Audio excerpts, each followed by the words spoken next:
Ok, merci Laurie. Donc, également, bienvenue de ma part à ce troisième webinaire de AFQP PACA dans le cadre du programme Entraide. Donc, ce programme de 5 webinaires hebdomadaires a pour but d'échanger, de partager et de faire preuve de solidarité en ces temps de crise entre les membres et les non-membres de AFQP PACA. Cette série de 5 sera éventuellement complétée, si besoin, par les desiderata des participants et des adhérents. Les participants pouvant témoigner de leur besoin d'aborder tel ou tel euh, aspect technique qui les intéresse au cours d'un sondage auquel on va leur proposer de participer en fin de réunion et ils pourront y indiquer s'ils ont des attentes, des besoins spécifiques. Dans ce sondage, chacun de vous pourra, s'il le désire, noter de recevoir le replay de ce webinaire et qui leur sera envoyé donc en fin de session. Donc le webinaire d'aujourd'hui, se former pour rebondir, traite de la sortie de la crise et du levier essentiel de la compétence des équipes. Comme en ces temps difficiles, nos finances et les finances de nos organisations ne se portent pas au mieux, nous allons pouvoir écouter avec grand plaisir et nous appuyer sur les pistes et conseils et les tuyaux que vont nous souffler notre intervenante. Notre intervenante donc aujourd'hui est Marlène Renaud. Je dis notre intervenante, mais en fait je devrais dire l'équipe intervenante, puisque Marlène va être appuyée par deux autres intervenants, Stéphane et puis Delphine. Marlène est formatrice consultante et elle est fondatrice du cabinet CQS, un cabinet formateur consultant. Marlène, je vous passe la parole et bonne réunion à tous. Merci. Merci Jean-Jacques, merci Laurie pour cette introduction. Bonjour à tous et à toutes. C'est sûr qu'un vendredi de pont possible pour certains, après une période de confinement, avec une reprise pour certains quand même pas forcément aussi rapide qu'on le souhaiterait, fait que nous sommes en petit comité. Mais je vous dis bienvenue parce que ça permettra d'avoir des temps de questions-réponses beaucoup plus personnalisés. Et on pourra très facilement vous poser vos questions en ligne sur le chat et on pourra très facilement vous donner le micro au fur et à mesure. Donc, merci à la FQP, que ce soit au national ou en région, pour la FQP PACA de nous donner cette opportunité d'intervenir auprès de vous aujourd'hui. L'idée, c'était de s'adresser avant tout aux dirigeants et de leur dire qu'il y a des leviers pour se former et pour rebondir, parce que le contexte, on le sait, n'est vraiment pas évident. Et donc, on va vous accompagner pour découvrir le panel de ces outils de financement. On les maîtrise à la fois en interne et à la fois pour nos clients depuis plus de 15 ans dans toute la France. Donc, c'est pour ça qu'on sera capable d'aborder différents sujets. Jean-Jacques nous disait qu'on avait différents intervenants. Alors, pourquoi nous sommes là ? Je dirige un cabinet qui s'appelle CQS et qui a des collaborateurs salariés et qui a des collaborateurs indépendants partenaires. Et on est organisme de formation notamment, triplement certifié. Donc, c'est dans cette posture-là qu'on va intervenir auprès de vous pour vous parler de ces leviers de financement. Et je vais laisser la parole rapidement à Stéphane et à Delphine. Stéphane, qui est un collaborateur 360 chez CQS, mais qui a une expérience significative en formation, il va nous en parler. Et Delphine, qui est une consultante partenaire et qui est vraiment experte sur les sujets de la formation professionnelle et qui accompagne de nombreux dirigeants dans tous ces sujets. Donc vraiment, je pense que c'est bien, ils peuvent chacun nous apporter des compléments de lecture ou des éléments de réponse. Donc je vais les laisser se présenter eux aussi pour que vous sachiez qui ils sont et puis les visualiser, parce qu'en parlant, la caméra se met sur eux. Stéphane, est-ce que tu me laisses la parole du coup ? Mais je suis un Gentleman, je te laisse prendre la parole avec grand plaisir, Delphine. Merci beaucoup. Bon, bonjour à tous. Donc, Delphine Battose, effectivement, je suis partenaire du cabinet CQS et j'interviens donc principalement auprès des entreprises sur toutes les thématiques liées à la formation. Alors, soit effectivement pour les entreprises qui sont désireuses de former leurs salariés. On a un petit problème de connexion. Donc voilà, écoutez, ravie d'être à vos côtés aujourd'hui pour répondre à vos questions. Alors, c'est un petit peu buggé et on a loupé l'essentiel. Donc, soit auprès des entreprises pour les former en interne, soit auprès des entreprises qui veulent passer tout ce qui est formation pour leur organisme. Est-ce que tu peux nous redire une phrase? C'est dommage parce que c'était l'essentiel.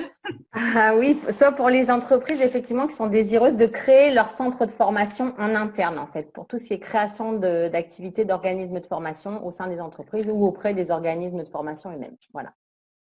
Merci.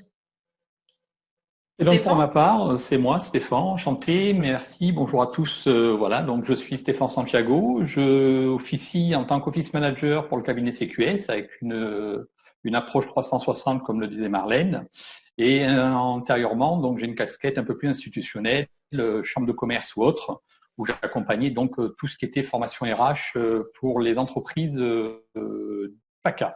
Parallèlement aussi en montant, en 2013, j'étais membre de la FQP 06 en son temps où je me réunissais à Saint-Laurent-du-Var quand j'avais une casquette QHSE. Voilà, donc j'espère qu'aujourd'hui on va pouvoir vous répondre à toutes vos questions. Si tant est qu'on ne puisse pas répondre en temps réel, je vous invite effectivement à faire remonter vos questions auprès de Laurie ou de M. Bonneau et on vous fera de toute façon un retour par mail ou par téléphone pour compléter nos réponses. Voilà. Merci à tous les deux. En effet, soit en direct via le chat, soit en direct en vous donnant le micro, soit si on n'avait pas le temps, on vous répondra quoi qu'il advienne par retour d'email. L'objectif aujourd'hui, c'était de réfléchir ensemble, c'est comment je vais pouvoir optimiser mon plan de formation. Alors, on ne l'appelle plus comme ça, mais je préférais quand même le mettre en introduction parce que dans l'esprit de beaucoup, c'est encore un mot qui est resté ancré parce que c'est un terme qu'on a utilisé pendant longtemps. Donc j'ai un plan de formation, il faut, mes salariés me demandent, bon je ne sais pas forcément toujours, j'ai pas toujours un service RH ou un service formation selon ma taille d'entreprise et donc dorénavant on me parle de plan de développement des compétences.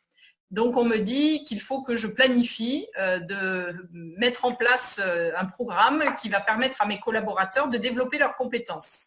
Si on resitue ça dans le contexte national et de la réforme de l'État, de la formation professionnelle, il y a une réelle volonté de rendre les gens compétents, mais pas que pour leur entreprise, les rendre compétents sur le marché et demain, s'ils devaient quitter mon entreprise, pas qu'ils se retrouvent sans compétences nécessaires pour occuper un autre emploi. Donc, c'est vrai que c'est un petit peu nouveau cette notion. On n'est pas orienté qu'en interne. Je monte en compétence mes collaborateurs, mais c'est aussi, je me soucie de mon équipe de façon plus globale. N'hésitez pas, Delphine ou Stéphane, au fur et à mesure, à venir compléter mes propos s'il était. Donc, notre idée aujourd'hui, c'est de vous parler d'informations sur la formation. Alors, quelles sont les aides de l'État? C'est un petit peu l'introduction parce que suite au contexte Covid-19, il y a eu beaucoup de choses qui se sont mises en œuvre, mais il y a aussi, au-delà de cette prise en charge de 100% de la directe, des remboursements de vos OPCO. Il y a aussi des remboursements de votre FIF-PL, AGFIS, si vous êtes dirigeant travailleur non salarié.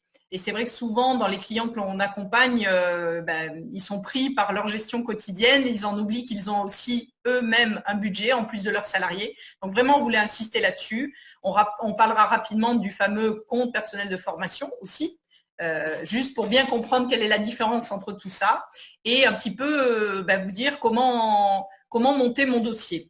C'est un sujet d'actualité parce que soit j'ai des effectifs qui sont encore au chômage partiel et je peux profiter de les former, soit j'ai besoin de les préparer à une nouvelle organisation, une nouvelle façon de travailler, donc je peux là aussi les former. Donc c'est un atelier qu'on a voulu avant tout pour échanger sur ces leviers de financement parce qu'en France on dit souvent nul n'est censé ignorer la loi, sauf que la loi elle évolue beaucoup et que pendant le confinement et déconfinement, il y a eu énormément d'évolutions et de choses qui ont été mises à votre disposition que ce soit tant par l'État, que ce soit tant par vos conventions collectives et donc vos interprofessionnels. Et c'est vrai que beaucoup de choses fait qu'on n'a peut-être pas forcément accès à cette information parce qu'on est pris dans le quotidien, on est pris dans les mesures de déconfinement, en train d'expliquer aux salariés le lavage des mains et le port du masque et peut-être qu'on passe à côté de ça. Donc le fait que ce soit enregistré et remis en ligne, ça permettra aussi à vos confrères, amis et autres, n'hésitez pas à diffuser cet enregistrement en replay. Donc, 4 grandes catégories, les travailleurs salariés. Donc là, on va pouvoir parler finalement du FNE formation, le fameux FNE qui existait déjà avant le confinement, mais finalement là aussi, ça a permis de le mettre plus en avant, d'en parler plus. Les leviers exceptionnels aussi qui sont mis à disposition de vos travailleurs salariés. Le deuxième volet, ce sont les TNS, travailleurs non salariés. Alors je précise bien, pas les auto-entrepreneurs, mais les travailleurs non salariés, dirigeants de société. Le dirigeant de société cotise au FIFPL, à l'AGFIS, où il y en a encore quelques-uns autres auxquels il peut cotiser selon son statut. Ça peut être de l'artisanat aussi. Et là aussi, je suis peut-être dirigeant de mon EURL, je cotise et j'ai droit à des leviers de financement de la formation professionnelle.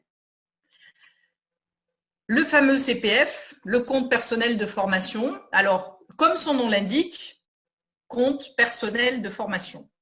Donc, ça veut dire que c'est le collaborateur qui est libre et autonome d'utiliser les anciennes heures qui sont devenues des euros pour faire la formation qu'il souhaite.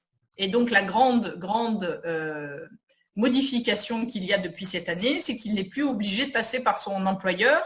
L'employeur devait passer par l'OPCA pour monter ce dossier. C'était pas très logique. C'est-à-dire, je peux faire ce que je veux avec mon budget de formation, mais je dois demander à mon patron si je peux le faire pendant mes jours où je travaille pas. Donc, la grande réforme de cette année, elle est là. Elle est aussi dans le fait que les gens, avant, ils avaient des heures. Bon, moi, on me disait, tu as des heures quelque part dans un fichier sur le net. Bon, je m'en préoccupais pas trop. Et l'État a une bonne idée, je pense, c'est de dire que ce sont des euros. Donc, forcément, là, quand on vous dit, tu as des euros quelque part sur un compte Internet, j'ai l'impression que ça fonctionne un petit peu plus. Il y a eu quelques campagnes à la télévision aussi pour sensibiliser les gens là-dessus. Donc, c'est avec votre numéro de sécurité sociale, vous vous connectez sur mon compte formation et vérifiez bien à la fin qui est écrit .gouv.fr. Donc, .gouv.fr, ça veut dire que c'est un site gouvernemental, c'est un site officiel. N'allez pas sur des sites non officiels, c'est important.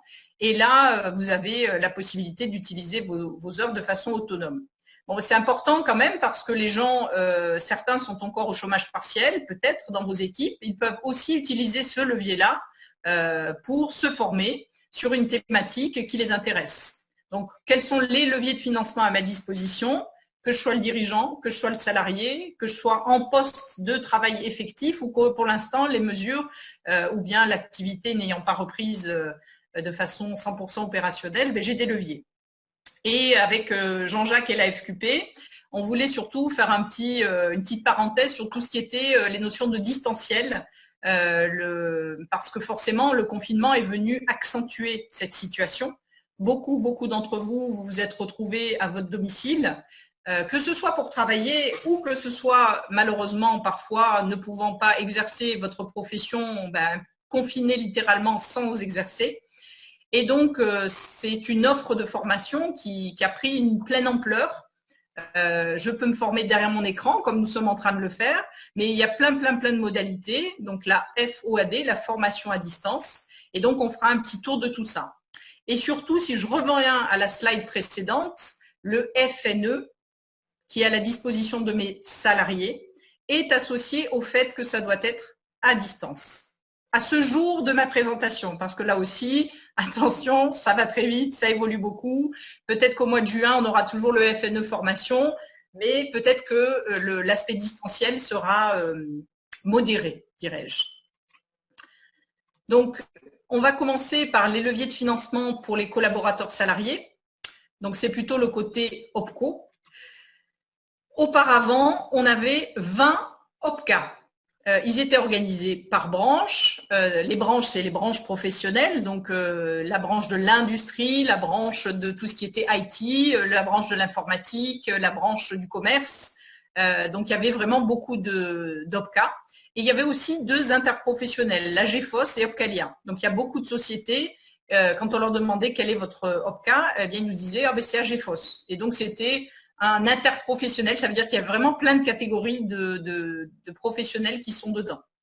Ces gens-là ont disparu, alors pas littéralement, hein, on les a juste réorganisés. Donc, les 20 OPCA sont devenus 11 OPCO. Alors déjà, le terme OPCO n'est pas le pluriel de OPCA, déjà, parenthèse rigolote pour certains. Non, le terme OPCO, eh bien, on retrouve ce terme dont je parlais au début, c'est compétences. Donc, on a des opérateurs de compétences. Avant, on avait des opérateurs qui étaient collecteurs. Donc, ils récoltaient les cotisations et ils voulaient gérer. Dorénavant, il y a une notion quand même fondamentale qui apparaît, cette notion de compétence.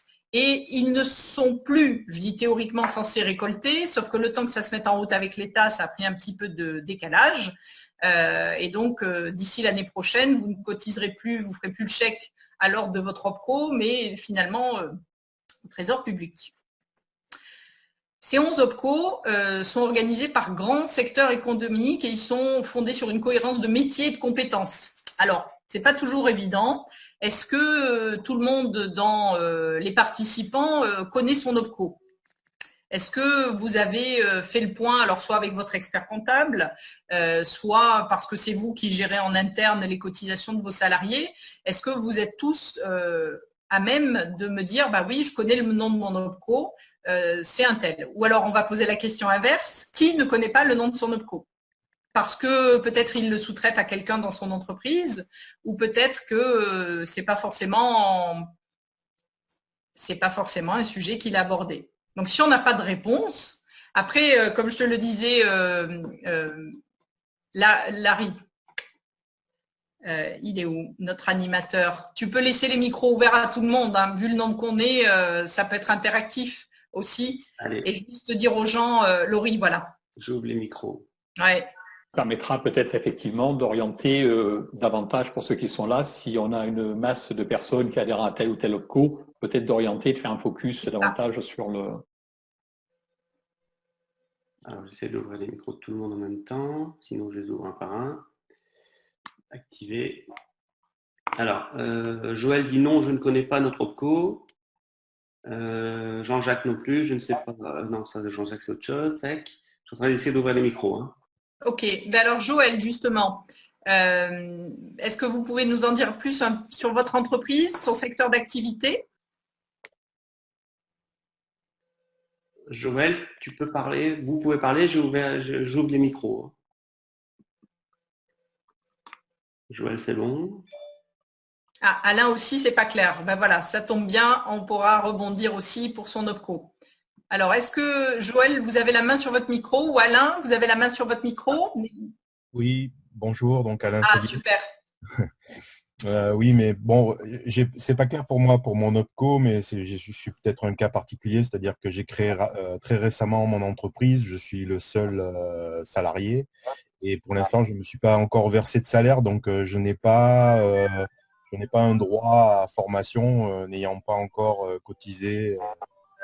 Oui. Voilà. Alors, il faut savoir pour les gens qui seraient dans le cas comme Alain, qu'il est possible quand même de faire des demandes au FIFPL, notamment pour les travailleurs non salariés, en anticipant le fait que vous allez bientôt cotiser. Donc, il ne faut pas hésiter à vous rapprocher du FIFPL, donc sur le site FIF-PL, à faire votre inscription. Et à vous rapprocher, il y a toujours quelqu'un par mail ou par téléphone qu'on arrive à joindre, je dirais par mail peut-être plus facilement que par téléphone, au FIFPL. Et j'ai déjà des clients dans la France qui ont pu obtenir quand même le financement d'une formation alors qu'ils étaient dans leur première année de création. Voilà. Donc, il faut quand même prendre contact avec eux, prendre attache avec eux et voir si vous pouvez rentrer dans ce cadre-là. Mais en effet, comme le précise Alain, si je viens de créer ma société, je n'ai pas encore cotisé. Et le principe de ces financements, c'est qu'il faut que je donne pour qu'on me redonne dans l'autre sens, en fait. Voilà. Et pour savoir si je cotise au FIFPL ou à la GFIS ou à un autre, votre expert comptable est censé vous le dire, mais là vous allez peut-être me dire j'ai pas d'expert comptable, c'est moi qui fais ma compta, ou enfin il y a plein de possibilités. Donc la deuxième façon de faire, c'est avec votre fameux code NAF, donc le code APE, le code NAF. Sur ces sites-là, il y a toujours un petit module où vous pouvez saisir votre code NAF et vérifier que vous êtes éligible chez eux. Ok, merci. Nous avons Anne-Lise aussi qui note que je suis auto-entrepreneur, suis-je concerné? Oui, tout à fait. L'auto-entrepreneur n'est pas concerné par ces dispositifs parce que dans le cadre de ce dispositif allégé qu'est celui de l'auto-entrepreneur ou de la micro-entreprise, il n'y a pas de cotisation. Et donc, forcément, qui dit pas de cotisation, dit pas de retour possible derrière. Delphine et Stéphane, vous avez des retours particuliers sur des auto-entrepreneurs, des solutions qui ont été mises en œuvre ou... À date. Okay. J'ai certains auto-entrepreneurs effectivement qui ont eu mais les dispositifs classiques de la formation professionnelle continue auxquels ils ont droit parce qu'ils ont quand même une part de cotisation à… Alors ça s'élève à pas grand-chose, je crois que c'est 45 € à payer, c'est un forfait au niveau de l'URSSAF. Et donc ça leur ouvre certains droits, donc soit aux AGFIS, soit au FIFPL, Marlène, comme tu le disais très justement, et ça va se faire en fonction de leur code NAF, la répartition entre les deux OPCO. Donc, Anne-Lise, on pourrait trop vous conseiller de vérifier avec votre code NAF quand même, de créer un compte dans le site internet et suite à ça, en fait, vous aurez initié, je dirais, une prise de contact avec eux. Ne vous dites pas, j'ai pas cotisé, je le fais pas, ou je suis auto-entrepreneur, je le fais pas. Il vaut mieux demander, avoir un nom, plutôt que de pas demander. Voilà, clairement, c'est ça. Merci Delphine. On a monsieur ou madame El Magri. Monsieur ou madame ? Est-ce qu'il a le micro? Oui, le micro, oui. Bonjour. Bonjour. En fait, moi, je suis pas entrepreneur, je représente l'Union marocaine pour la qualité. Donc, en tant que partenaire de la FQP, donc d'abord, je tiens à remercier la FQP de nous avoir invité et de nous informer donc sur les webinaires. Et donc, je participe à titre de curiosité pour voir ce qui se fait, pour qu'on essaye un petit peu de voir comment nous, on peut essayer d'accompagner nos membres après le Covid. Oui, en fait, on est une association, donc l'Union marocaine pour la qualité, c'est un peu l'équivalent de la FQP. Et donc, nous aussi, on est en train de réfléchir un petit peu pour accompagner nos membres. Eh bien, n'hésitez pas, monsieur El Magri, puisque nous travaillons pas qu'en France, nous travaillons à l'international et nous avons des clients au Maroc et nous avons des clients qui sont domiciliés à temps plein au Maroc et il y a des leviers de financement pour les entreprises marocaines, pour la formation. Oui, tout à fait, tout à fait. Donc, n'hésitez pas s'il fallait le refaire un webinaire, mais vous voyez finalement dans tous les pays. Oui, bien sûr. La formation, c'est… Voilà. Il y a des leviers qui sont mis à la disposition des entreprises. Oui. Très bien. Donc, merci. Est-ce qu'on a quelqu'un d'autre dans les participants? Joël, peut-être, ou Alain, il y a un des deux qu'on n'a pas interviewé, peut-être?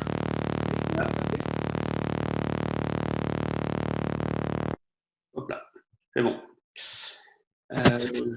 Joël a marqué non, il ne connaît pas son OPCO. Mais Joël, vous pouvez parler, votre micro est ouvert. Vous m'entendez là? Bonjour. Faites quelle activité? Je suis dans le groupe APAV en fait. Alors attendez, rapprochez le micro.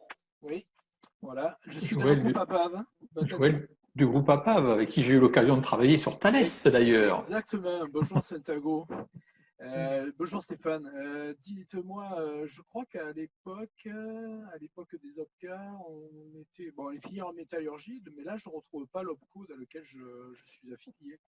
Alors à l'époque, c'était l'ADEFI, mais effectivement, vous dépendiez de l'UIMM, de l'ADEFI, anciennement ADEFI. Et maintenant, alors, ce serait quoi? Et maintenant, je vais vous dire ça précisément. Voilà. Que vous présentiez. À vérifier, exactement. Et c'est toujours pareil, c'est avec le code NAF. En fait, le code NAF, c'est ce qui vous rattache à votre convention collective pour tous les participants. Et donc, c'est un petit peu ce qui est votre code de rattachement à la profession. Et c'est pour ça qu'une fois qu'on est avec ce code NAF rattaché à la convention collective, on peut rebondir sur le fameux OPCO. Donc, à ce jour, on a AFDAS, Atlas, OCAPIAT, OPCO Cohésion Sociale, OPCO de la Construction, OPCommerce, ACTO, OPCO 2I, OPCO Mobilité, OPCO Entreprise de Proximité et OPCO Santé.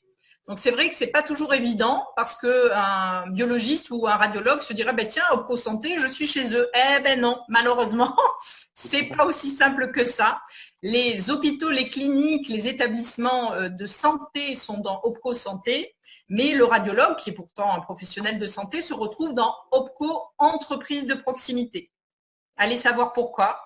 Ça s'est fait les 2 dernières années et surtout l'année dernière. Il y avait cette réforme nationale de la formation professionnelle.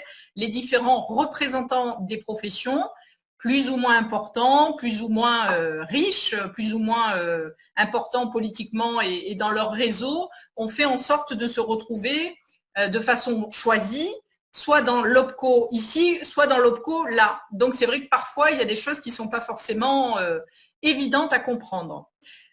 Idem dans OPCO Atlas. Atlas, c'était historiquement le FAFIEC. Donc, le FAFIEC, c'était les entreprises du conseil et les entreprises de l'informatique. Donc, les fameuses SS2I. Donc, je dirais que 90% des entreprises de Sophia Antipolis étaient soit dans le conseil dans la santé, soit dans l'informatique, et donc beaucoup étaient là-dedans. Mais on retrouve aussi les experts comptables.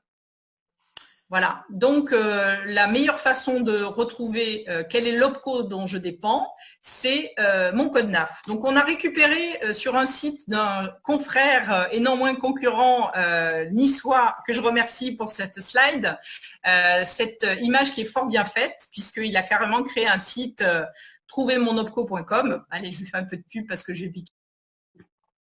Et puis parce qu'on s'entend bien. Et donc là, vous avez une synthèse de ces 11 OPCO. Et il y a un petit champ en bas qui vous dit « Ne vous inquiétez pas, c'est normal que l'OPCO AGFOS, enfin, l'ancien logo de AGFOS apparaisse 7 fois. » Parce qu'en fait, des gens de chez AGFOS sont allés se mettre dans celui-là, puis dans celui-là, puis dans celui-là, puis dans celui-là. Donc, on les retrouve un petit peu partout. Et donc, pour te répondre, mon cher Joël, si je puis te couper juste une seconde, tu dois dépendre à 99% de l'OPCO 2I. D'accord. Dans l'absolu, hein. À vérifier avec ton code NAF, mais dans l'absolu, tu dois dépendre des 2I. Merci. Une fois qu'on a trouvé notre OPCO, merci Stéphane, il va falloir connaître les critères de financement. Et là, c'est là en fait toute la spécialité, soit de votre RH en charge des formations. Donc, quand on a un RH en charge des formations, je peux vous dire qu'il en connaît beaucoup, des subtilités pour monter ses dossiers. Soit c'est là qu'on peut faire intervenir justement un consultant expert qui va pouvoir vous accompagner et vous aider. Et enfin, le 3e intervenant et non des moindres, ce sont les conseillers de vos OPCO. Donc, je finis sur eux parce que ce sont eux qui sont en première ligne présents pour vous. N'hésitez pas, une fois que vous avez identifié votre OPCO, à appeler même au national. Ils vont vous renvoyer en fonction de votre SIRET vers un conseiller régional ou départemental. Et cette personne est vraiment à votre disposition pour vous expliquer tous les mécanismes de financement. Donc ça, c'est vraiment le premier interlocuteur. Nous, on en a fait aussi avec Delphine, avec Stéphane ou moi-même notre métier auprès de nos clients, de se dire, mais finalement, on les conseille, on leur explique quelles sont les possibilités de faire un apprentissage, les possibilités de faire une période opérationnelle à l'emploi, les possibilités de faire un plan exceptionnel. Mais celui qui est vraiment votre interlocuteur premier, c'est votre conseiller OPCO. C'est son métier en fait, et il est à votre disposition pour vous conseiller sur ces critères. On va prendre l'exemple de Atlas. Pour un OPCO, eh bien, il y a des critères de financement propres à chaque branche professionnelle.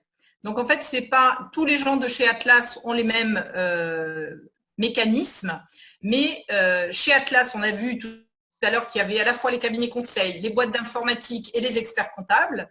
Eh bien, ces catégories-là n'ont pas les mêmes enveloppes budgétaires et elles n'ont pas les mêmes leviers de financement.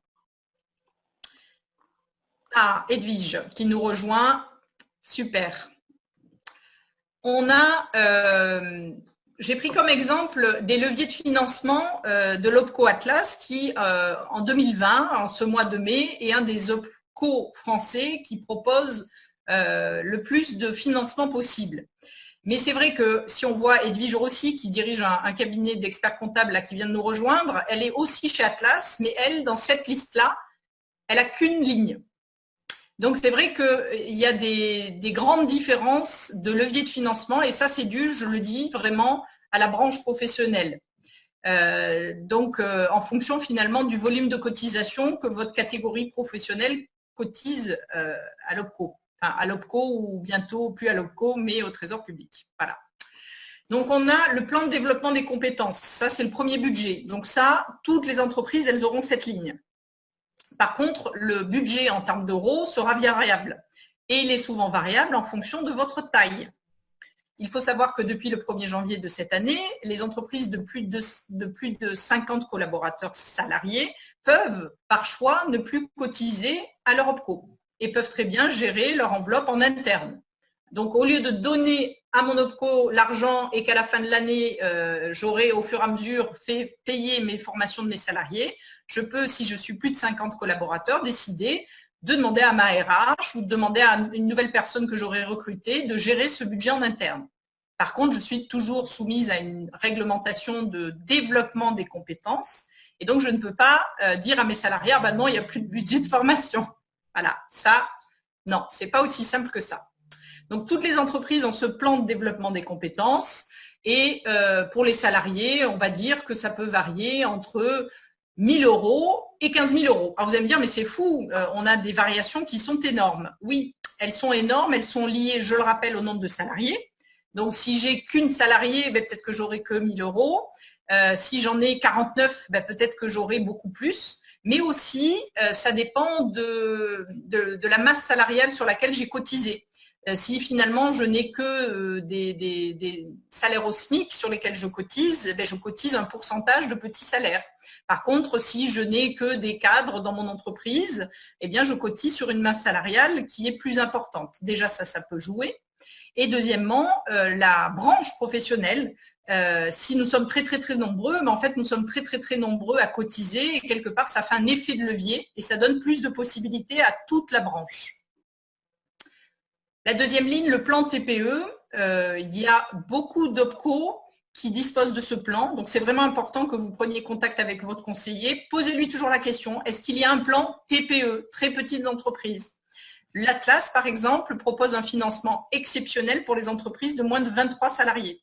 23, quand même, c'est pas non plus 2, 3, 4, 5, c'est jusqu'à 23 collaborateurs. Et elle finance un financement à hauteur de 75% de 15 000 €. C'est quand même pas négligeable.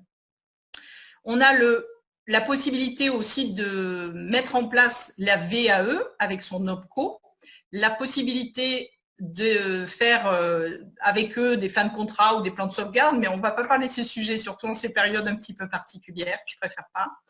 Le parcours certifiant, parfois votre branche professionnelle a carrément créé des parcours certifiants, elle vous les met à disposition gratuitement. Vous pouvez monter avec elle tout ce qui est alternance, tout ce qui est professionnalisation, tout ce qui est apprentissage. Donc ça reste encore le cas dans beaucoup d'OPCO. Il reste votre interlocuteur finalement privilégié pour monter ces dossiers. J'ai lu dans la presse Stéphane Delphine qu'il allait peut-être avoir l'État qui allait faire la promotion de ces mécanismes avec des aides. Alors bon, on attend entre les effets d'annonce et la réalité. Mais bon, l'État pourrait aller dans ce sens pour faire la promotion de tout ce qui est alternance, professionnalisation, apprentissage. Parce que ben, forcément, c'est des choses qu'on met en place à peu près en mars-avril pour les années suivantes, à mars-avril-mai. Et donc là, les gens qui rentraient dans ce mécanisme se sont retrouvés sans possibilité de planifier leur rentrée prochaine. Et enfin, un dispositif méconnu, la période opérationnelle à l'emploi, la POE, ou aussi la FPR, c'est un mécanisme qui vous permet de recruter quelqu'un et c'est Pôle emploi et votre OPCO qui vont vous aider à recruter cette personne. Donc, je ne saurais trop vous inviter à prendre contact avec votre conseiller. Si votre conseiller n'est pas disponible, n'hésitez pas à revenir vers nous et on fera le mieux pour vous aider, vous conseiller ou trouver un contact aussi parce qu'entre Stéphane, Delphine et moi-même, on connaît beaucoup de conseillers dans beaucoup de catégories d'OPCO et dans beaucoup de départements maintenant. Donc, c'est pratique. pas plus tard qu'hier, j'ai l'OPCO 2i de Bretagne qui m'a donné le contact de l'OPCO 2i de Marseille. Parce que Marseille avait personne au téléphone, donc j'ai appelé la Bretagne qui m'a donné les coordonnées de Marseille.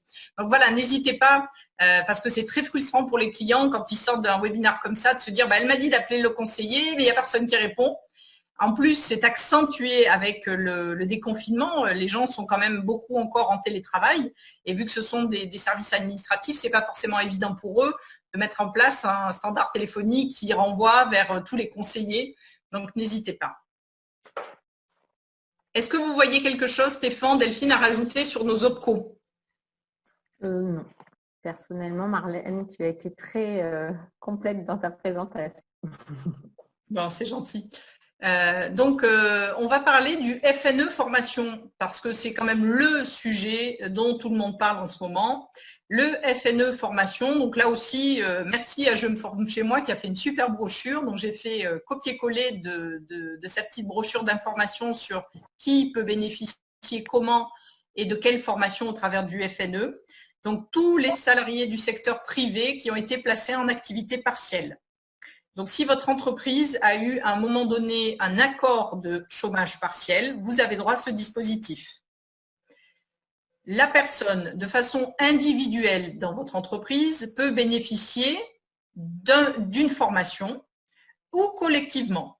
Donc, c'est soit une personne toute seule, elle me dit tiens, j'aimerais bien être formée, ou alors c'est moi le dirigeant qui me dit tiens, je vais former Patricia sur la gestion de projet. On en profite parce que tous les jeudis, vendredis, je n'ai pas assez de reprise d'activité, elle est encore au chômage partiel. Ça peut être ça aussi. Quelles sont les formations? Et là, c'est super, c'est tout, pratiquement tout rentre dedans. Donc, vous pouvez même payer un bilan de compétences à un collaborateur, vous pouvez payer une action de formation certifiante, vous pouvez lui payer une formation non certifiante. Alors, quand je dis vous pouvez lui payer, c'est l'État qui a donné une délégation aux OPCO pour les entreprises de moins de 250 salariés parce que la Directe ne dispose pas des ressources, je dirais, humaines pour traiter tous ces dossiers. Elle a quand même beaucoup de travail avec le chômage partiel notamment. Et donc, elle a demandé aux OPCO de traiter les dossiers. Et donc, il n'y a pas plus tard qu'il y a 10 jours, elle signait les conventions Directe et OPCO pour qu'ils se mettent d'accord et en quelque part, elle leur a sous-traité l'analyse des dossiers. Ce n'est pas eux qui vont payer, mais c'est eux qui ont analysé les dossiers. Le financement, c'est 100%. Donc ça aussi, c'est quand même extraordinaire. On n'a pas de restante à payer. Il faut savoir que la Directe donne un accord automatique si votre formation, elle fait moins de 1 500 € hors TTC, excusez-moi, 1 500 TTC pour une personne.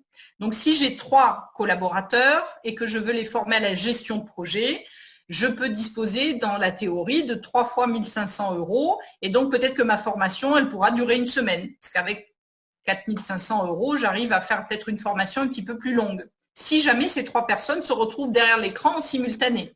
Par contre, si je veux former que Antoine, que Bernard et que Patricia à la gestion de projet, chacun un par un, parce qu'ils ne gèrent pas le même projet et que je leur fais une formation sur mesure à la carte, je vais demander le financement de 3 dossiers. Et donc, pour chacun, si vous demandez 1 500 € TTC, donc 1 250 € hors taxe, la validation sera automatique. Dans le document qui est présenté par la Fédération de la formation professionnelle, il est bien dit que vous pouvez demander plus. Les dossiers seront étudiés au cas par cas. Vous pouvez très bien dire, moi j'ai besoin de former mes femmes de ménage, mes femmes d'étage, mes serveurs, tout le monde est au chômage partiel. On m'a dit que j'allais rouvrir le 2 juin, et en attendant, je vais les former à l'anglais et au japonais parce que on a une clientèle internationale et quitte à pas travailler, peut-être qu'on va investir là-dedans. Et donc là, vous pouvez monter un dossier plus conséquent par collaborateur. Je vous donnerai juste une info qui est attention au taux horaire. Donc, si votre taux horaire il est trop élevé, l'État va dire non, c'est pas sérieux cette histoire, je finance pas, je dis n'importe quoi, mais je finance pas 500 € de l'heure une formation par personne, c'est pas possible. Donc là aussi, si vous êtes moins de 250 salariés, appelez votre conseiller de votre OPCO. Il va vous aider à monter le dossier. N'hésitez pas à nous appeler. Et il va vous orienter sur ces dossiers-là. Il va vous expliquer, la plupart des OPCO sont dorénavant sur des plateformes Internet pour déposer les dossiers. On ne fait pas par mail, on ne fait plus par courrier. Ouf! Parce qu'avant, quand on faisait par courrier, on avait les dossiers qui se perdaient, les dossiers qui n'arrivaient pas, on les envoyait en recommandé. Et même en recommandé, la poste, parfois, ce n'était pas toujours évident. Donc, je suis moins de 250 salariés, j'appelle mon conseiller OPCO, je lui dis j'ai droit au chômage partiel, au webinaire on m'a dit que j'avais droit au FNE, expliquez-moi comment je monte le dossier en ligne. Si vous avez plus de 250 salariés, vous y avez droit aussi. Mais là, vous vous adressez à la directement, c'est le cas de le dire. Marlène, une petite question s'il te plaît. Oui. Est-ce que c'est rétroactif? Parce que quand on monte un dossier, ça prend du temps. Là, les gens commencent à se remettre en activité tout doucement. Et si je veux faire une formation, il faut attendre d'avoir l'accord du dossier déposé pour démarrer la formation. Alors, il y a deux cas de figure. Merci Edwige pour sa question. Si j'ai déjà mis quelqu'un en formation il y a 2 semaines, parce que j'étais en plein chômage partiel et je me suis dit, allez, il faut y aller. Je paye une formation gestion de projet à Patricia.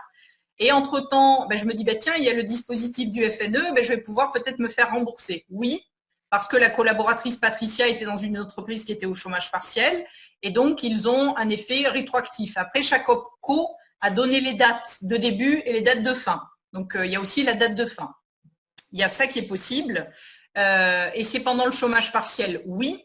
Donc, si jamais j'ai un collaborateur, Patricia, c'est que le jeudi, vendredi où elle est en chômage partiel dans mon exemple. Donc, je ne peux pas la mettre en formation le lundi, mardi, puisque le lundi, mardi, elle est en poste de travail, peut-être derrière son ordinateur à la maison, mais elle travaille. Par contre, le jeudi, vendredi, j'ai pas assez de travail, je lui dis, tu es en chômage partiel, je peux lui dire, est-ce que tu veux faire une formation? Il faut lui demander son avis. Donc, bien sûr, il faudra récolter l'accord du collaborateur salarié pendant ces journées de chômage partiel, parce que, quelque part, je dois obtenir son accord, bien sûr. Et la question d'Edwige est très importante parce que le dispositif du chômage partiel, au vu de ce qui a été annoncé par le gouvernement, pourrait être réduit fortement, voire à terme disparaître, ce qui m'inquiète personnellement, je le dis très ouvertement, et notamment pour la formation. Parce que s'il n'y a plus de chômage partiel, ça veut dire que ce dispositif n'existe plus. Ou alors ça voudrait dire qu'il faudrait changer encore une nouvelle fois le dispositif. Donc, je ne saurais trop vous conseiller. C'est pour ça qu'avec la FQP, on a insisté pour organiser ce webinaire. Et on a fait au mieux en fonction des disponibilités parce que le temps de monter le dossier, on va bientôt arriver au mois de juin. Et au mois de juin, si on a écouté le gouvernement, on ne sait pas à quelle sauce on va être mangé au niveau du chômage partiel. Et donc, c'est un petit peu embêtant. Pour compléter mes propos, Edwige, on a eu aussi le cas d'un client qui est à OPCO EP, entreprise de proximité. Et il y a eu un webinaire, on a suivi avec Stéphane, Delphine aussi, de nombreux webinaires sur les OPCO pour bien être à jour sur tout ça. Et OPCO EP a annoncé à ses adhérents, si vous commencez la formation, par exemple la dernière semaine de mai, le jeudi, vendredi, mais ta formation elle dure 4 jours et qu'elle se termine au mois de juin et qu'au mois de juin, tu es revenu au boulot, au travail, eh bien, ils payeront quand même le dossier de formation. Donc ça, je trouve que c'est très bien parce que ça veut dire que les OPCO et la Directe vraiment se soucient qu'on ne propose pas quelque chose et que… Il y a 3 choses, effectivement, si je peux t'interrompre.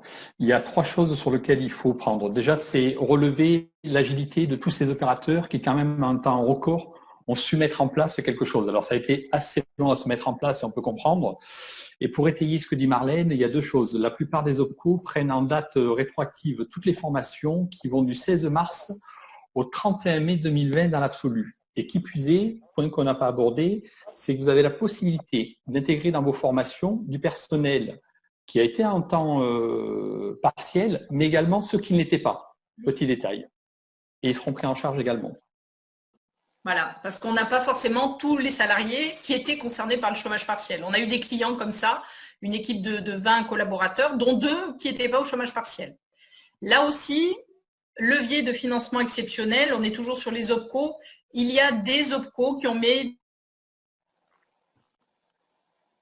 Les pauvres ont continué à travailler Et donc, chez Opco EP, entreprise de proximité, pardon, il y a un levier de financement exceptionnel supplémentaire pour ces collaborateurs-là. Donc, vraiment, c'est harceler votre conseiller Opco, essayer de trouver les infos, déposer le dossier. J'avoue que ces dernières semaines chez CQS, là, notre équipe administrative, on est 3-4 collaborateurs, on a monté mais un nombre de dossiers pour nos clients. Alors, c'est eux qui les déposent en ligne, mais on leur a fait les conventions, on leur a fait les programmes, on fait beaucoup de sur-mesure et on leur a dit vite, il faut vite déposer ces dossiers maintenant pour commencer dès que faire se peut. Mais les clients étaient stressés parce qu'ils me disaient « mais oui, mais vu qu'on ne sait pas trop comment reprendre l'activité ». Donc après, il faut trouver un organisme qui soit le plus souple possible parce que moi, c'est ce que je leur ai dit, ou Delphine aussi, c'est ce qu'elle dit à ses clients. Bah, écoutez, on démarre. Après, si on avait programmé tous les vendredis, mais que vendredi prochain, ça y est, vous avez un business super important qui se met en place, je pense qu'il faut jouer de façon intelligente, de beaucoup de communication. Voilà. Exactement. À savoir, une fois que les fonds ont été attribués, ils sont acquis dans l'absolu. Donc, n'hésitez pas à faire les démarches aujourd'hui. Et effectivement, prenez contact vraiment avec les conseillers, ils sont là pour vous aider. Vous avez d'appui, on a parlé de la classe qui fait des aides. On a l'EP qui peut aider jusqu'à 15 000 €. Et il y a encore des informations là que je suis en train de vérifier pour aller dans ce sens-là, parce qu'on fait beaucoup de veille en ce moment pour accompagner au mieux les gens. Et puisqu'on est avec les gens de la SQP, dans certaines régions, j'attends la confirmation, certaines régions viennent se greffer encore en aide. À titre d'exemple, aujourd'hui, l'Opco Classe, en soutien avec la région, ont trouvé un slogan « former plutôt que de licencier ». Et dans ce cadre-là, ils viennent encore abonder les formations. Et bonne nouvelle, dans le 4e point est prévu tout ce qui est lié au QAC, à la qualité, à la santé et à l'environnement. Donc, il y a des choses par région, donc n'hésitez pas vraiment à aller creuser l'information, ça se mérite un peu, mais ça vaut quand même le coup. Je pense qu'on pourra sortir de cette crise uniquement par le haut. Et ce haut, il va passer par quoi? Par la formation, par l'excellence. Donc, il y a vraiment, jusqu'à présent, souvent, on a comme frein, je ne forme pas, j'ai ni le temps, j'ai ni l'argent. Là, le temps, malheureusement, c'est comment créer d'une faiblesse une opportunité. Le temps, on l'a, puisque les gens sont en chômage partiel, donc autant les faire monter en puissance. Et l'argent, là, vous ne touchez même pas votre budget, on vous le donne. Donc, et il peut même y avoir, dans certains cas, des subrogations, c'est-à-dire vous ne faites même pas l'avance. Oui. Sur le gâteau. Merci Stéphane. C'est vraiment important de le voir comme ça parce que la situation est quand même complexe. On va aller un petit peu plus vite pour avancer dans notre timing. On a les leviers de financement des travailleurs non salariés. L'exemple du FIFPL. Donc, comme je vous le disais sur le et donc c'est là qu'il faut mettre votre fameux code NAF, votre fameux code APE. Et une fois que vous l'avez mis, vous avez des critères de prise en charge pour vous. Donc, il y a la fiche des critères de prise en charge des architectes travailleurs non salariés, il y a la fiche de prise en charge des assureurs travailleurs non salariés, enfin, il y a des fiches pour chaque profession. Et là aussi, n'hésitez pas soit à appeler le FIFPL parce que ce sont des documents administratifs. Donc, des fois, on ne comprend pas trop, on se dit, il y a 3 pages, on dirait que j'ai droit à ça, mais ce n'est pas très clair. Donc, n'hésitez pas à prendre conseil auprès de votre expert comptable, auprès d'un cabinet comme CQS avec Delphine et nos autres partenaires. On peut vous renseigner là-dessus et pour vous orienter sur quels sont les leviers de financement qui sont à votre disposition. Donc là, je vous ai montré l'exemple du code APE cabinet en donc le code NAF 7022Z, mais vous voyez, il y a plusieurs codes NAF qui apparaissent en haut du document. Et donc là, sur la première page, c'est un document qui fait 4 pages. Sur la première page, on me dit que je peux avoir droit à 300 € par jour dans la limite de 900 € par an. Donc, c'est quand même conséquent. Je pensais que j'avais rien, que j'étais dirigeante de CQS, et puis un jour, quelqu'un m'a dit « Mais Marlène, tu cotises au FIFPL, en plus de tes salariés, tu as le droit à faire des formations. » Et donc, il y a beaucoup de dirigeants travailleurs non salariés. Profession libérale aussi, je parlais de l'architecte d'intérieur, du courtier en crédit. Beaucoup de professionnels ont droit. En règle générale, c'est ce budget-là. Certains, c'est plus. Dernièrement, j'ai des dirigeants qui avaient 1 400 € par an. Par contre, la profession, là aussi, elle a mis des thématiques. Elle ne veut pas que vous fassiez n'importe quoi, quelque part. C'est un petit peu ça. Donc, dans le tableau sur la gauche, elle me dit que j'ai le droit à faire conseiller formation en économie, gestion d'entreprise, gestion du patrimoine, dispositif de l'épargne. Enfin, elle me donne des thématiques. Donc, c'est sûr que si je veux faire formation monter à cheval et passer mon galop 3, ça rentre pas, c'est sûr. Voilà. Mais là, si je veux faire mon galop 3 monter à cheval, peut-être que j'irai voir mon compte CPF. Ne l'oublions pas. Voilà. Et sur la page 3 de mon attestation FIFPL, j'ai encore d'autres choses. On me dit que je peux faire une formation longue qui fait plus de 100 heures. Alors, on a accompagné quelques dirigeants pendant le confinement qui avaient pris connaissance de ça et qui se sont dit c'est le moment ou jamais, allez, c'est parti, j'ai du temps de libre, je vais commencer une formation longue maintenant et je la finirai d'ici le mois de décembre. Il n'y a pas d'inquiétude sur le fait qu'on doive la terminer là tout de suite. Et donc, ils peuvent obtenir jusqu'à 2 500 € de financement, ce qui peut être intéressant. Je peux faire aussi un bilan de compétences, un point sur mes compétences professionnelles en tant que dirigeant et ça coûte 1 500 €, le FIFPL me le rembourse. Donc voilà, en fait, il y a plein de petites choses comme ça que vous, les dirigeants, travailleurs non salariés, vous avez en plus de vos collaborateurs salariés et qui vont vous aider dans votre montée en compétences parce que c'est bien de penser à ses collaborateurs, mais c'est bien aussi, nous, dirigeants, de penser à monter en compétence sur des points qu'on a améliorés. Nouvelle définition de l'action de formation, oui ou non? Oui, moi je pense vraiment que ça s'est accentué, mais de façon drastique avec le confinement et le FNE vient le prouver, c'est-à-dire le FNE c'était au départ, tu es confiné, tu travailles à distance, je vais te payer des formations. Alors c'est quoi ces fameuses formations à distance? Je pense que certains ont déjà entendu parler des MOOC, alors peut-être pas en bien, en mal, j'en sais rien. Il y a eu beaucoup de MOOC, donc des Massive Open Online Courses, all in English, sorry. Donc des cours en ligne. Souvent, je suis tout seul avec mon ordinateur, il n'y a pas quelqu'un qui me parle. Donc moi, personnellement, c'est pas fait pour moi. Moi, j'aime l'interaction, j'aime pouvoir échanger avec les gens. Donc pendant le confinement, en tant que dirigeante, j'ai mené quelques sessions de formation, mais c'était en live avec les gens. On a aussi le digital learning, encore un mot en anglais, désolé, mais le digital learning ou même le blended learning. Blended, ça veut dire plein de choses qui s'assemblent les uns dans les autres. C'est pour ça que j'aime bien ce schéma. En fait, ce sont de nouvelles modalités d'apprentissage qui peuvent s'enchaîner. Ça peut être de la vidéo, ça peut être des cours en ligne où on est tout seul, mais il y aura des évaluations, il y aura peut-être du travail personnel. En fait, il y a plein de petites choses qui vont s'assembler. Donc, ça veut dire qu'avant, on vous demandait, tu dois aller dans une salle de formation avec un rétroprojecteur et le monsieur qui te parle avec le micro en face de toi. Tout ça, ça a évolué. Il y a de nouvelles modalités. Il y a aussi les applications smartphone. Donc, on est dans le département, le siège est dans le 06. On a certaines startups d'ailleurs qui sont même devenues des licornes, voire plus. Je ne vais pas faire de la pub, mais on a quand même pas mal d'applications sur les téléphones. Donc là aussi, vous allez me dire, mais c'est sur un téléphone, c'est pas de la formation. Eh bien si, parce que c'est une nouvelle modalité d'apprentissage. Est-ce que c'est pour les millennials, les fameux jeunes nouveaux entrepreneurs, ou est-ce que c'est pour tout le monde? Je pense que c'est pour tout le monde. Ce qui est bien, c'est qu'on va pouvoir s'adapter. Il y a des gens, ils sont plus opérationnels en fin de journée. Il y en a d'autres, le matin, ils passent 1 heure dans le transport en commun, mais ils sont ravis d'avoir sur leur smartphone quelque chose. Et d'autres, ils veulent pas, ils veulent attendre d'être arrivés au bureau et d'être derrière leur ordi. Et puis, il y en a encore d'autres, ils veulent le live. Voilà. Donc, le blended learning, ce sont toutes ces modalités. Il y a justement un groupe de travail de la FQP dans lequel Delphine copilote ou pilote cette thématique parce que c'est un vrai sujet.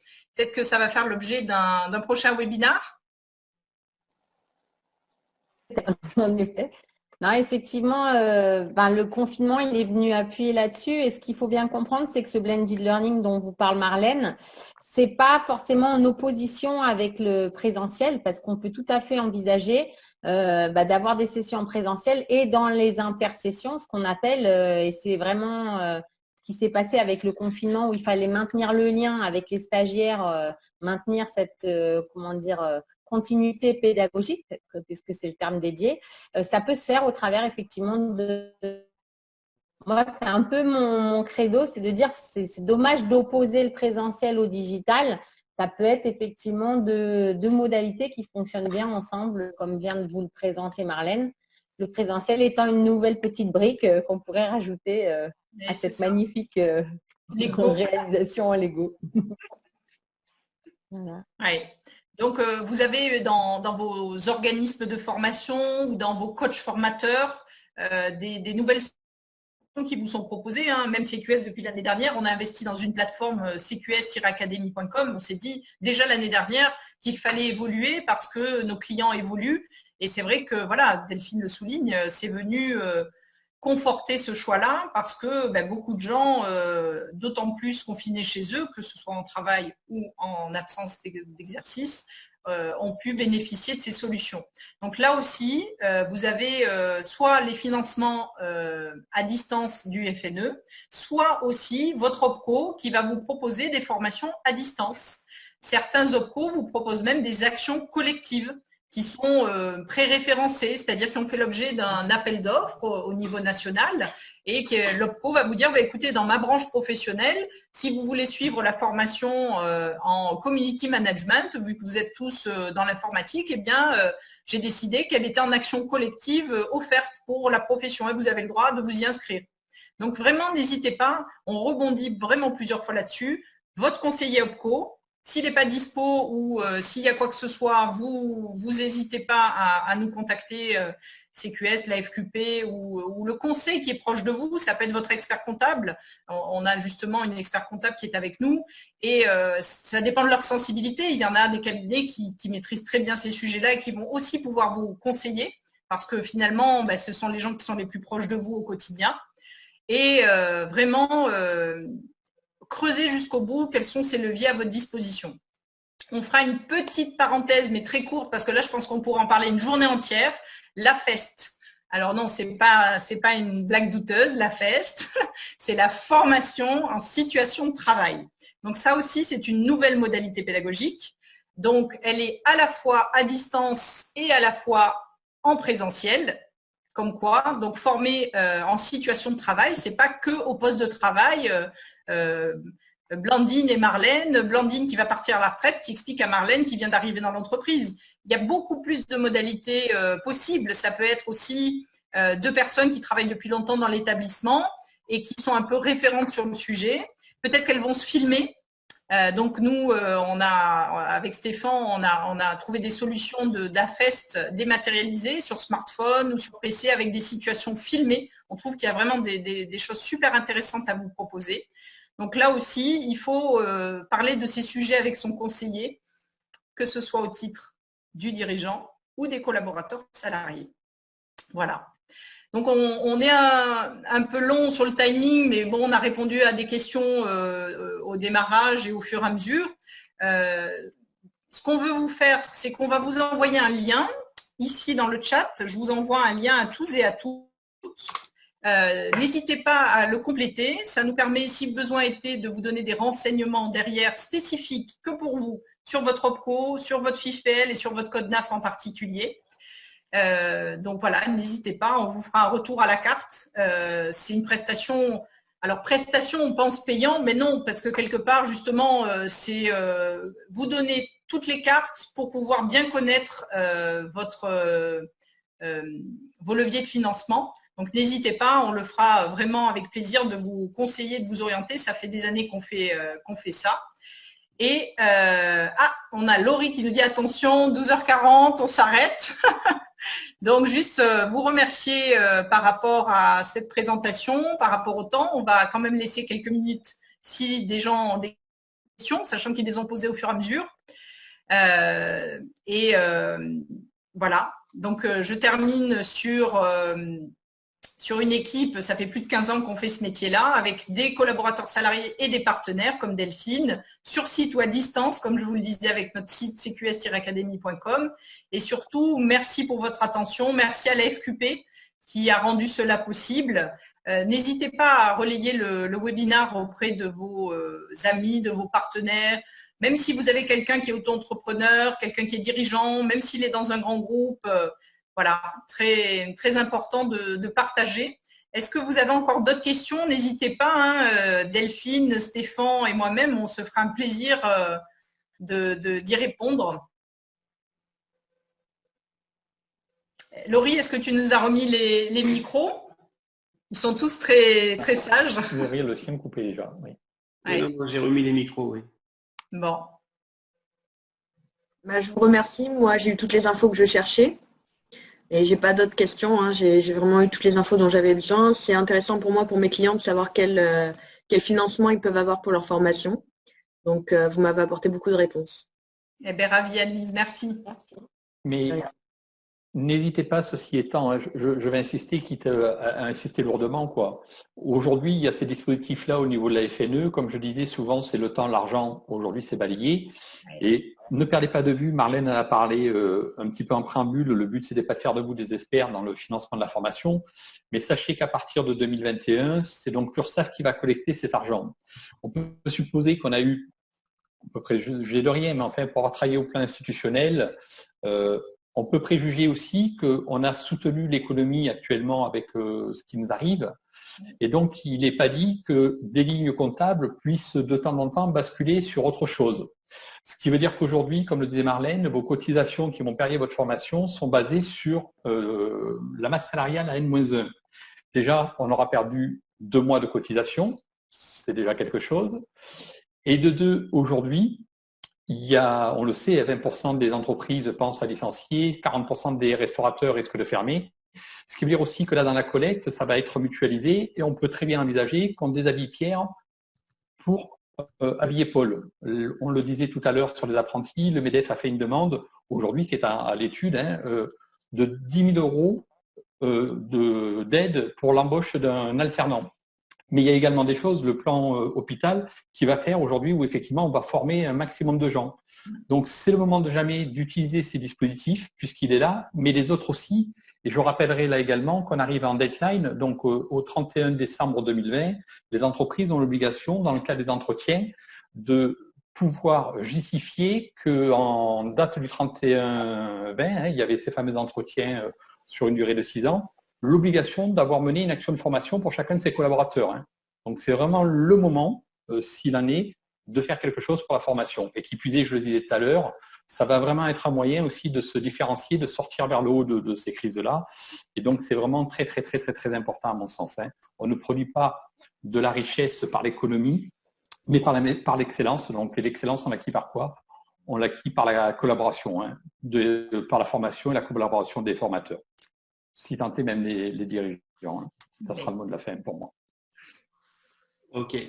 Merci Stéphane. Est-ce qu'il reste quelques questions? Sinon, je vais redonner la parole à Jean-Jacques. Et Marlène, est-ce que tu as un petit mot à dire juste avant Jean-Jacques? J'irai vraiment dans le même sens que Stéphane, qui est de se dire, attention, il existe quelque chose, ce quelque chose peut être amené à disparaître. Donc, je ne saurais trop vous conseiller, dirigeants, salariés, indépendants, tous, autant que vous êtes, de vous pencher sur ces sujets qui, pour beaucoup, en plus, sont 100% financés ou sont des solutions supplémentaires qu'on n'avait pas l'année dernière et qu'on n'aura très certainement pas l'année prochaine. Donc, franchement, voilà, orientez-vous vers vos conseillers.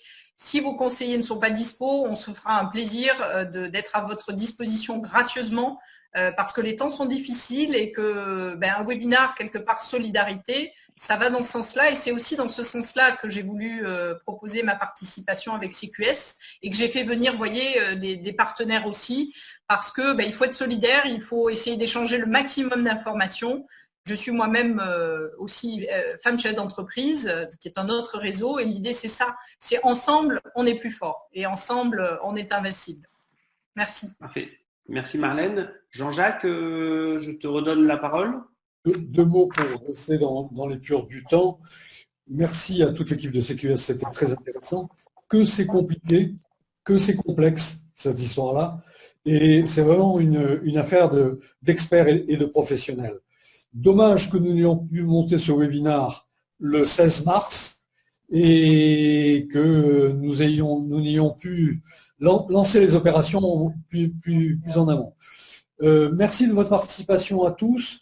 Je fais un petit coucou à nos copains de l'UMAC et qui sont des partenaires, des très vieux partenaires du MFQ et de la FQP PACA et national. Donc bonjour aux Marocains et bienvenue sur les webinaires de PACA.